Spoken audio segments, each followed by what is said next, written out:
Did I do it? Did you do it? Do we know where our money went in the first week of tracking? Can I just say that this was not easy? Writing down every single expense, from what I spent at the dollar store to my Starbucks order, which is a chai tea latte grande with oat milk, to what I bought at the Hallmark store as gifts for others, writing it all down. So how did you do?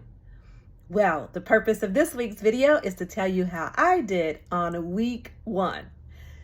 First, let me say, before we get started, I'm Tara Tharp, and we are in a series about tracking our expenses.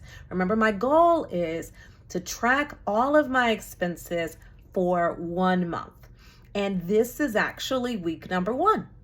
And you are my network, my audience, so I'm going to share it with. And so I'm going to share with you what happened on week 1 and then what my plan is for week 2. So first things first, this is my cute little tracker. So yes, all of my expenses are in here. I figured if I'm going to track something, it might as well be sparkly and kind of cute. So you can kind of see I have things all written down in here. Can I just tell you, this was not that easy. Trying to remember to write every single thing down when I bought something. True confession, there are times where I didn't have my little book with me, and instead I needed to write it down later when I got home. I even had to look at my banking app sometimes and go, what did I buy today? Some things that I noticed. I spend the most money on the weekends.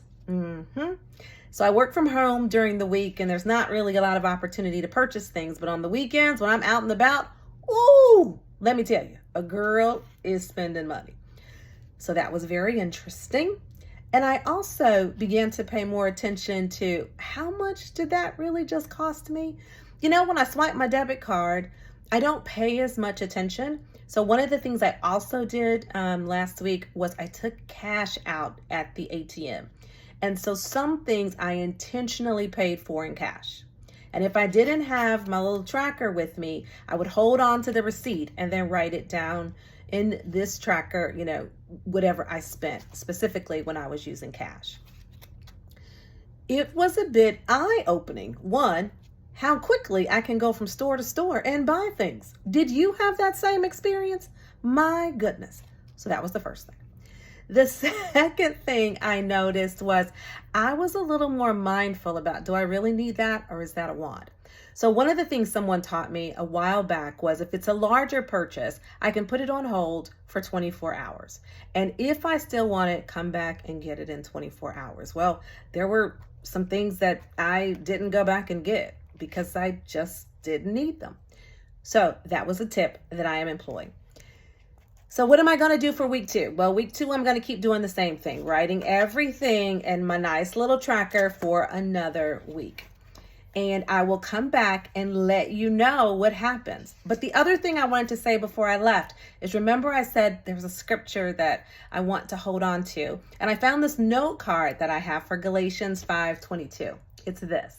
I don't recall where I got the note card, but I found it as I was cleaning up, and I'm like, this is perfect. Because I want to develop the fruit of the Spirit, which is love, joy, peace, patience, kindness, gentleness, and faithfulness. And so I want to be developing these fruits of the Spirit, even as I have some patience to wait on things, and that I can be content and joyful with the things I have, while also sharing what I have with others. So this is going to be the scripture that I hold on to. So more to come. Let's see how week 2 goes. Please like, share, and subscribe, and let me know, how is your tracking going? All right, talk next week.